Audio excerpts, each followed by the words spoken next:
For a place like yours, it's pretty nice. I guess I could live here with you. The one who blurted this out at the front door was the mother of my ex-husband, whom I thought I had long parted ways with. While my mother-in-law acted all smiles, she ignored my poor condition and would exploit me for cooking and cleaning, a true narcissist at heart. Her son, my ex, raised by her, also thought the world revolved around him. I couldn't bear it and chose to divorce. Why are these two right in front of me even though I moved to a place they wouldn't know? And then, I was faced with a shocking truth. My name is Catherine. I joined the company fresh out of college and worked hard in the sales department for 6 years. Recently, I've become something of a career woman, being entrusted with leading projects. Because I was so engrossed in my work, my salary had steadily increased. I found joy in performing well and getting recognition, and since I had no interest in splurging on shopping or luxurious trips, my savings just kept growing. I had plenty of security for the future and was leading a fulfilling life until a certain encounter changed me. I attended a high school reunion and reconnected with a man named Bob. We didn't talk much in our student days, but that day, maybe because our companies did business with each other, our conversation strangely began. Bob worked in legal affairs at a well-known company. Our chat shifted from work to mentoring juniors, and then about our own lives, and we quickly became close, even promising to meet again after the reunion. Soon, we began dating and decided to get married within a year. However, after a modest wedding ceremony at a chapel, surrounded by family and friends, I was about to discover a shocking fact. One day, I fell sick. While Bob was concerned for me as I lay bedridden, soon enough, his mother called. "Hello, Mom." "No, it's all right. Just that Catherine isn't feeling too well." I could overhear the conversation between Bob and his mother from the corridor, but soon felt an odd discomfort. Seems like his mother was calling before she intended to visit. Of course, I thought he'd decline. I wasn't bedridden, but naturally, I wanted some rest without any disturbances. However, Bob complied with his mother's wishes and accepted her visit. "All right, we'll be waiting. I'll wake Catherine up." Hearing this, I was baffled. Why would he allow her to come over knowing I'm unwell? And even mentioning waking me up? Lost in my astonishment and confusion, Bob returned looking like it was the most normal thing to do. "Mom's in the neighborhood and wants to stop by. She says it's just for a short while." I felt bad turning her away. "So, Catherine, wake up. Just showing your face will be enough." Of course, it'd be inappropriate for his mother to come over while his wife was in bed. My living room wasn't even cleaned yet, and dishes were still in the sink. Despite showing concern, Bob hadn't lifted a finger to help. Pushing through my discomfort, I hurriedly cleaned up and got dressed before his mother's arrival.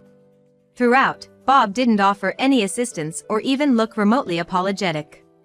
When his mother arrived, I was made to serve tea and set the table, with no consideration for my health.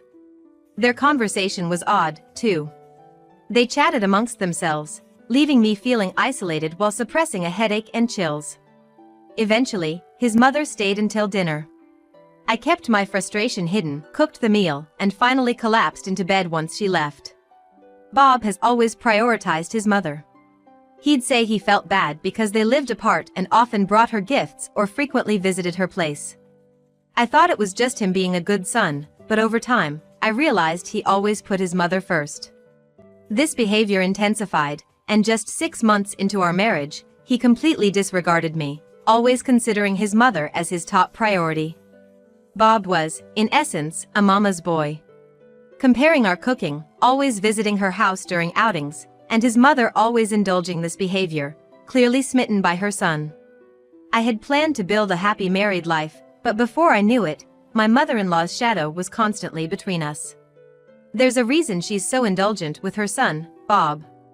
It's her spending habits. It wasn't just limited to coffee dates with friends or outings, but also expensive hobbies like traveling and purchasing limited edition luxury brands. Because of this, she often approached Bob asking for money. This behavior shamelessly extended to me as well. I was taken aback by such demands, something I never faced even from my own parents. Having been strictly taught by my parents against borrowing money, I was deeply shocked by my mother-in-law's attitude of taking it for granted. I never gave her a dime, but every time she asked, Bob would hand it over. Perhaps that's why she doted on her son so much. It's only natural to help out when mom's in trouble, right? That was all Bob had to say, even when I brought up the issue. Before I knew it, money exchanges were happening behind my back, and unknowingly our finances became tight. It reached a point where I pleaded, I won't blame you anymore, but at least don't hide it from me. When I visited my in-laws, to my mother-in-law, I was just a free housemaid. She took advantage of me, cleaning, cooking, even tending to the garden and cleaning windows. Still, I had to oblige for Bob's sake. It seemed like, somewhere deep down, she enjoyed bossing me around. Unaware of these circumstances, Bob never stepped in to help. Instead, he genuinely believed his mother's treatment was making me a better wife.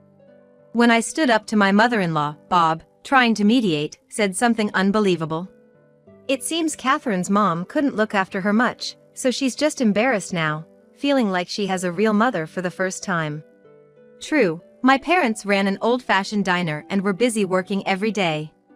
But I don't hold any resentment towards my mother. Usually, they could have asked their only daughter to help with serving customers, but instead, they let me go out and have fun, taking up hobbies and lessons. A mantra my parents always had was, children aren't just tools for free labor. This was in stark contrast to my mother-in-law. I finally confronted my husband. I was defending not only myself but also my parents, who had shed tears of joy at our wedding. What your mom's doing isn't right. Just because I'm the daughter-in-law doesn't mean she can boss me around. And I don't want to constantly maintain your family home to perfection. I just want her to leave me alone. But the response I got from my husband was filled with anger. How can you say such awful things about my mom? Thanks to her, you're being a proper wife. Don't make trouble without being grateful. Furthermore, he threatened with, if you keep talking like this, I'll divorce you. He thrust a divorce attorney's business card at me. How about that? I'm dead serious. If you apologize to both me and my mom, we can discuss things. He had deeply rooted old-fashioned values. In his eyes, a wife was inferior to both the husband and mother-in-law, and she should obey them in everything. Since I resisted this notion, he became confused and furious. He probably thought threatening divorce would make me cry and apologize. But I was convinced that our marriage wasn't happy anymore and that things wouldn't improve. My husband said, think things over while I'm on my business trip, and left the next day. Seeing this as a golden opportunity, I immediately headed to a divorce attorney's office. I rushed into the firm and quickly took care of the necessary procedures. While it required various formalities to revert to my maiden name, I took some days off and tried to get everything done while he was away. The notification of our divorce being finalized and my husband's return almost coincided. You went that far out of stubbornness? Filing for divorce isn't something you do lightly. This is going too far, just to upset us. In his mind, I was a capricious woman acting out of a little rebellious spirit. I decided to play along with his perception and feigned indignation. After all, you've been ignoring me, just having fun with your mom. I'm fed up with always being sidelined. Why am I always left out? My exaggerated sulking hit the mark with him. He's the kind of man who loved when women showed such dependent attitudes towards him. Perhaps my act was convincing, or maybe he just wanted to believe it, but he was completely taken in. He became more accommodating, quickly agreeing to favorable terms regarding the division of our assets. He thought he'd humor my stubbornness until I was satisfied. He believed that once I felt better, we could remarry and resume our old life. But I no longer had feelings for him. I had divorced him to prioritize myself, so there was no way I'd go back to living with him. After completing all the troublesome procedures for the division of assets, I began looking for a new place to live. I fell in love with a convenient high-rise apartment near my workplace and decided to buy it on a whim. I hoped this new home would mark a fresh start in my life. While I enjoyed my days working and living at my own pace, one day. Out of the blue, my ex-husband and mother-in-law came to visit. I hadn't given them my address. My mother-in-law made a scene in the building's entrance, continuously calling out my name. Not wanting to inconvenience my neighbors, I reluctantly welcomed them at my door. "Why here?" "Oh, it's a private investigator. I was worried about how you were doing, and Mom suggested we should check up on you," my ex-husband replied nonchalantly. Even though our legal ties had been severed, I was chilled to the bone knowing he'd gone to the lengths of hiring a detective without my knowledge.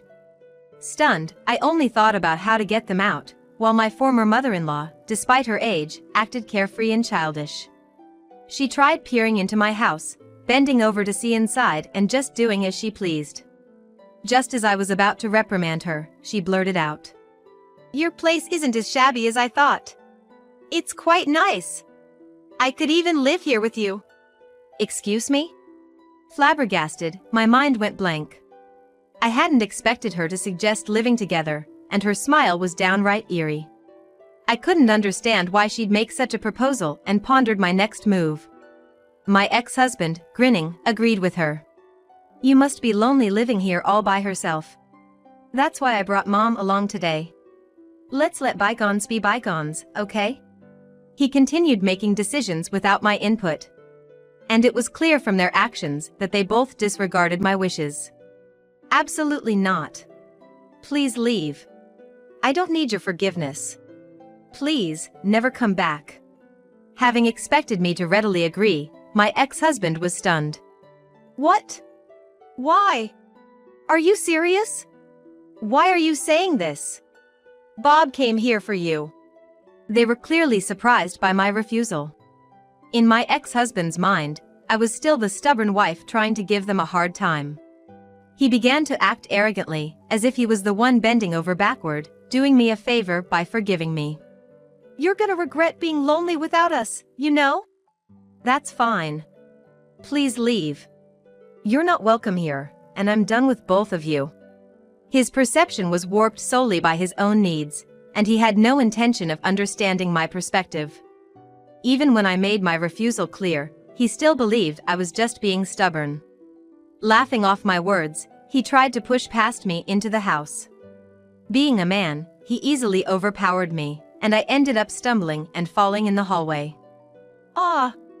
A surprised shout escaped me, and shortly after, my neighbor's door opened. My ex-husband, trying to rush inside, bumped into me. The puzzled neighbor, seeing my distress, promptly went to call for help after I begged. "Please, call the police." "Hey! What the hell are you saying?" In my eyes, this was trespassing. When I also called the police and they found out they'd received 2 calls about the same incident, they quickly dispatched a patrol car. My neighbor, trying to protect me, let me in and locked the door. Outside, my ex-husband and his mother began pounding on the door, shouting their grievances loudly. "It's a misunderstanding. I'm her husband. We just came to visit. Hey, don't touch my mom. Catherine, please, tell them. It's your fault for not giving us your address. You. Not only have you tarnished Bob's reputation, but now you're doing this to me? Come out and apologize." His yelling was incredibly loud. Since it was a holiday and many of the neighbors were home, it drew quite a crowd, turning into quite the spectacle. Luckily, even though I was new to the apartment complex, I'd been actively involved in community gatherings and was well liked for being helpful. Even with the disturbance caused by my ex-husband's unexpected appearance, the neighbors were sympathetic and understanding. With testimonies from me, my neighbor, and other residents, my ex-husband and his mother were taken into custody for trespassing. Despite the inconvenience, my neighbor mentioned working in the legal field and even introduced me to a lawyer who specialized in stalking. Come to think of it, my ex-husband worked in legal affairs too, but seemed entirely oblivious to the laws he was breaking. He probably still is. Then, unexpectedly, my suspicion was confirmed in the most unforeseen way. It all started with a call from a mutual female friend, someone both my ex-husband, Bob, and I knew from high school. She mentioned having seen Bob walking closely with a young child. It hadn't even been several months since that unannounced visit of his. Could it be that Bob, who had hoped to reconcile with me, already had a new lover? If so, that's his business and none of mine. But, would his mother approve of him dating a woman who was divorced and had a child? Having already consulted a lawyer about Bob, I decided to hire an investigator. A reputable detective agency, hired through my lawyer's firm, started looking into him. And the findings were shocking. Bob had been having an affair even before our divorce. Even though I had long moved on from him, the sense of betrayal was profound. It felt as if the rug had been pulled out from under me multiple times. In Bob's mind, his world is distorted to fit his needs. He seems to place his mother at the top, with women, including me, ranked below, as lesser beings to ridicule and belittle. Including me, he seemed to think it was fine to mock and belittle any woman, considering them inferior beings. Given such hierarchical thinking, I could somehow make sense of his erratic actions. Having a wife while cheating, presuming it's natural to get back with an estranged wife, and all the while maintaining a relationship with his mistress, to Bob, all this seemed perfectly logical. With disbelief, I continued reading the investigator's report. Apparently, even though he had no intention of marrying her, he had hinted at a future to the woman he was cheating with. He gave her hope to keep their relationship alive. And my worst fear was confirmed. The young child he was seen walking with was, in fact, the child of his affair. He had been leading a double life. And the child was born around the same time as our marriage. The complexity of the situation made me nauseous. I was furious, so I sent a letter to his mistress, telling her everything. When she found out about everything, she was livid. She was enraged that while hinting at marrying her, he hadn't given up on reconciling with me, and she accused him of marriage fraud. But just hinting at marriage isn't grounds for a case. I thought she'd probably let it slide, but then it was discovered that Bob had taken a substantial amount of money from her under the guise of wedding expenses. And the money? It went to his mother. Her extravagant tastes knew no bounds, and her demands only escalated. To appease his angered mother after our altercation, Bob had booked an expensive suite on a cruise ship and planned an overseas trip. The money was intended for that purpose. Bob's mistress seized this opportunity and managed to press charges. My ex-husband faced claims for division of property from me, child support payments for the child he had with his mistress, and was charged with fraud. His savings quickly depleted. He had been frequently mooching off his mother anyway, so he didn't have much saved up. Their impressive family home was foreclosed on, yet the debts kept piling up. I had settled the matter of property division, so I had severed ties with my ex-husband. However, the situation with him and his mistress was a different story.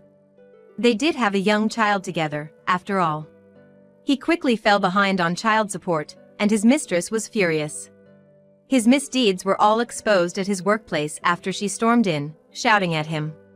Despite working in the legal field, he had had frequent troubles with women and was in the middle of a trial for fraud. Naturally, he had kept all this hidden from his employer. His shady dealings became well known, and his reputation at the company plummeted. He was moved off the projects he had been handling, sidelined to insignificant roles, and the bad rumors never stopped.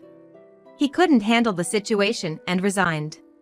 When he tried to find another job, his fraud charges were already well known in his industry, making it hard for him to find a position. The mistress didn't let him forget about his criminal record, and once he realized he couldn't be picky about work, he ended up juggling multiple demanding physical labor jobs, day and night, just to keep up with the child support payments. Furthermore, his mother disappeared, pushing him to the brink of despair. Once she saw her son being sued, quitting his job, and drowning in debt, she swiftly disappeared, not wanting to get involved. However, she couldn't curb her own extravagant spending habits and ended up accumulating a lot of debt herself. With no son left to mooch off of, she continued her lavish lifestyle of buying high-end brand goods and indulging in luxurious meals, further deepening her debt. My ex lived a lonely life in a cramped apartment where he could hear his neighbors' voices distinctly. To make matters worse, a couple with a volatile temper recently moved in next door, frequently erupting in loud arguments. As for me, I continued to work hard in my role as a sales representative. I've taken on many new projects, achieving groundbreaking results time and time again. Having more time for myself now, I've also increased my study hours, expanding my expertise. Thanks to my specialized knowledge, I've gained the trust of my clients, and the company's revenue has surged. Not only am I viewed as a potential female executive, but there are even higher positions that I am considered for. Of course, I plan to work hard and contribute to the company. After all, it's my life.